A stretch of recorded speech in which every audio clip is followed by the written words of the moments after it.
We continue now with the Anderson Healey Show from the Mountain America Credit Union Sun Devil Radio Network. I'm Tim Healey, the radio play-by-play voice of the Sun Devils, working alongside of Deputy Athletic Director Gene Boyd, who's filling in for Ray Anderson on this week's show, and we are glad that you joined us.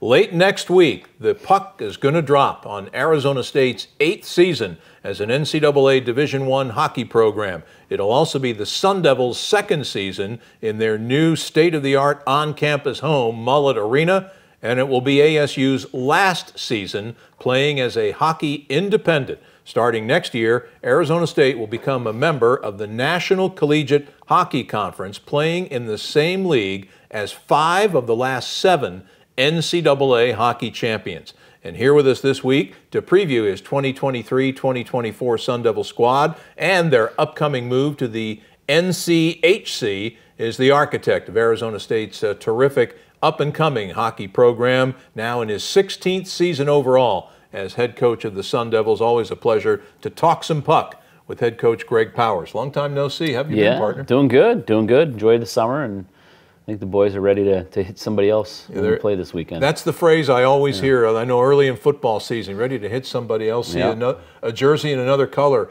You're going to see a really familiar color in your first exhibition game Friday night. That navy blue and red of the, dare I say, University of Arizona. They've got a club hockey team, and you're going to play them in an exhibition game. Yeah, they've had a long-standing, successful club team for years, since the 70s. So it's a great opportunity for their program to get a Division I experience. We're trying to grow college hockey, so it makes sense to play our university's rival. Our guys are excited to take part in the rivalry against the team down south, which none of them have ever done before. I have a ton of experience playing against them, coaching against them. It's going to be a fun environment. And boy, it's probably going to be a packed house, even though just an exhibition game. Do you foresee possibly down the road that this will become an NCAA rivalry between the two programs? You know, I mean, that's always the hope. There would be nothing better for us than to have U of A, elevate, and the hope is we can play them a few times, and maybe there's some supporters that want to level the playing field, so to speak, and elevate them. They're building a new 3,000-seat arena off campus that their team will play in starting next year. So they'll have the facility, and now they just need some more support. But I think it could work. I really do, and hopefully they step up to the plate and at it. It's interesting as I hear you talk, it's very similar to the situation in women's triathlon where they're trying to grow that sport. And we've often heard some surprisingly complimentary talk about the U of A from the standpoint of hoping that they're able to get a program that can make that sport NCAA sanctioned. And it would be great for your program to have an in-state rivalry like that. It would be incredible. I mean, for years prior to our elevation, the rivalry between U of A and ASU in hockey was incredible. We would go to Tucson, play at the Tucson Convention Center. They'd get 7,000 people a game. It was still, to this day, one of the best, if not the best environment I've played in or coached in because of how heated and intense this rivalry is. And when you put it on ice, it's really intense. So it's good that our guys are going to get to experience that again. Like I said earlier today, we don't care what U of A is. We don't care if they're club, intramural, varsity, the Little Sisters of the Poor. We're going after them. Right? They have the Block A, and we're gonna show up and treat it like any other game. That we would and enjoy the experience of playing them. It should be a great atmosphere at the Mullet this Friday for that exhibition game for sure. And boy, pretty exciting news this summer about the move coming up starting next year to the National Collegiate Hockey Conference. How did this come about? And clearly, you, on so many levels, this is going to be a positive impact on your program. Yeah, well, we had conversations with them prior to ever playing a Division I game. And they were in their just second year as a conference.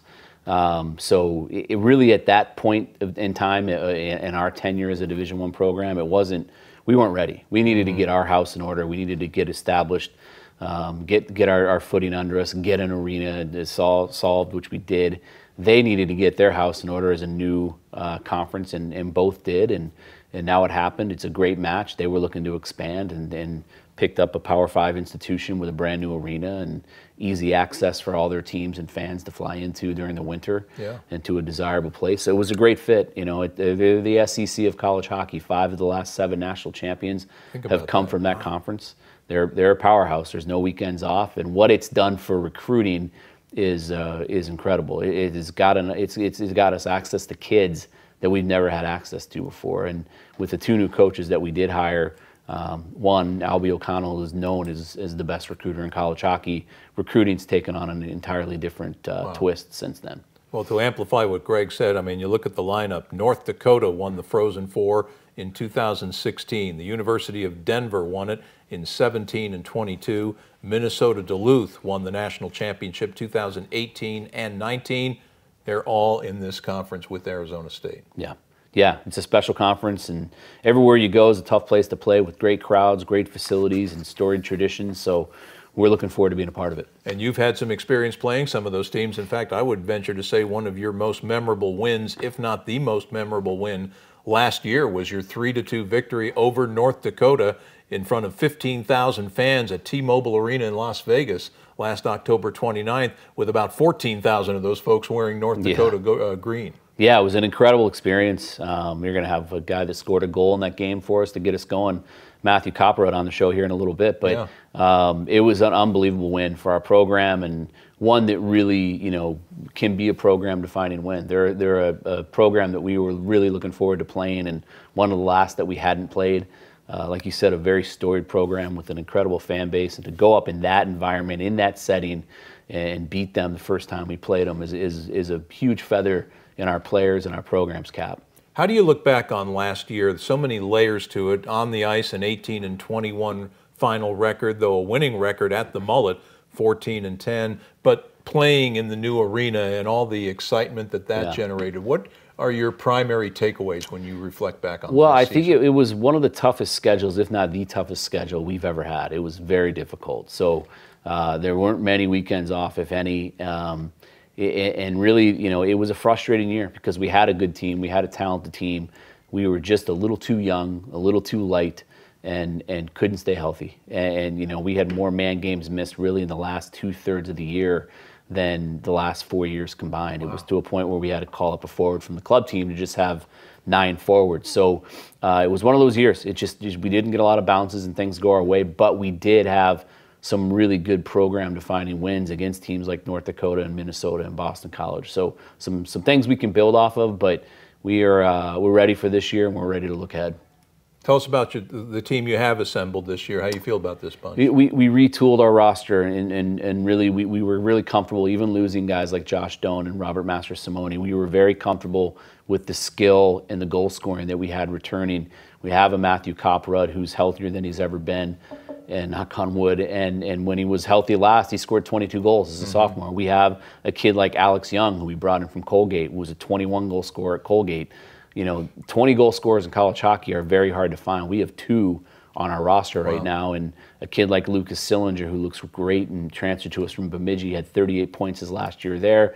But adding the grit, the size, the experience, the age, the veteran presence with a kid like Brian Chambers and Tyler Gratton and Brandon Tabak and Kate Alami from Boston College, it's going to really help us. And last year you brought in a netminder from the transfer portal, and boy, TJ Semptenfelder really did a job for you. I think he was second in the nation in saves and tied for 4th nationally with 5 shutouts last year. He's a hell of a goalie, a great kid and a great leader, and he is he looks now better than I've ever seen him. He had a huge offseason. He's in great shape. He's ready to go. He's in a great headspace, and I think TJ is going to have a monster year. Now, your season opener, we talked about the Arizona exhibition game this Friday, October 6th. Your regular season opener is the very next weekend, 2 games set on Friday and Saturday, October 13th and 14th against Merrimack College, which is from the state of Massachusetts. And tell us about that school and opening up the regular season coming up. For the casual college sports fan that doesn't know college hockey, they're going to say, who's Merrimack? College hockey people or people in our community know how good they are. I think they're preseason ranked number 12 in the country. They were an NCAA tournament team last year. They lost in overtime in the Hockey East Finals. They returned pretty much their entire roster. So we get right after it against a very, very good hockey team that's projected to make another NCAA tournament, which, as you know, in hockey is very tough to do. So we get right after it against a really good team. They could be season-defining wins for us if we do what we need to do, and we know what we're capable of doing, so we're excited for it. Yeah. I know you would love your final season as a hockey independent to end in an NCAA berth. Yeah. How realistic a goal do you think that is? It's incredibly realistic. There's not a guy in a room that doesn't believe that shouldn't happen, and there's not a guy that believes it won't.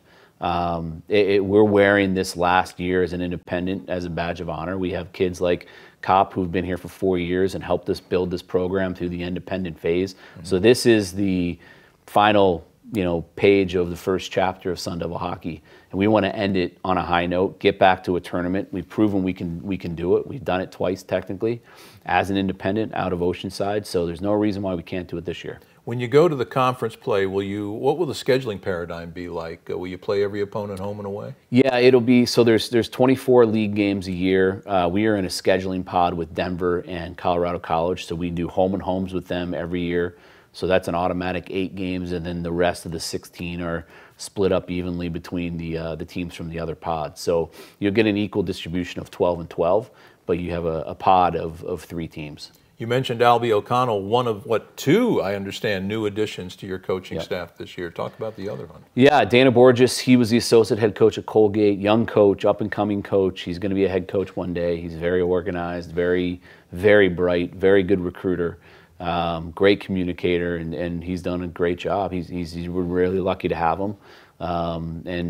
He's going to do a lot of penalty kill stuff and skill development and player development focused role, and the guys are enjoying them, and we're lucky to have them. And we're happy to say we're going to be doing more of your games on the radio this year with Tyler and Alex, and you're going to have a show. Talk about your radio show every other Tuesday. Yeah, every other Tuesday at Cold Beer and Cheeseburgers in Scottsdale and Old Town, so that's going to be a great location for it. And yeah, we're excited to have Tyler and his sidekick on the road with us, and we'll have to make sure they behave themselves. There you go. It's always a struggle with Tyler. Yeah, that's the rumor that goes around the office. That's for sure. We're hockey season again. The puck drops Friday night in the exhibition game against the U of A, and then next Friday, October 13th, Merrimack College at Mullet Arena, 7 p.m. Game start there, face-off time, and we hope to see you all out there. Greg, always great to visit with you. Thanks for coming on, and best of luck this season. Same. Thanks, Tim. Sun Devil hockey coach Greg Powers has been our guest on this segment of the Anderson Healey Show. Coming up, we will talk with one of Greg's players, the fella that he mentioned in the interview, one of the top returning goal scorers in the country, as ASU's alternate team captain Matthew Copperud will join us momentarily. But first, this timeout. This is the Anderson Healey Show from the Mountain America Credit Union Sun Devil Radio Network.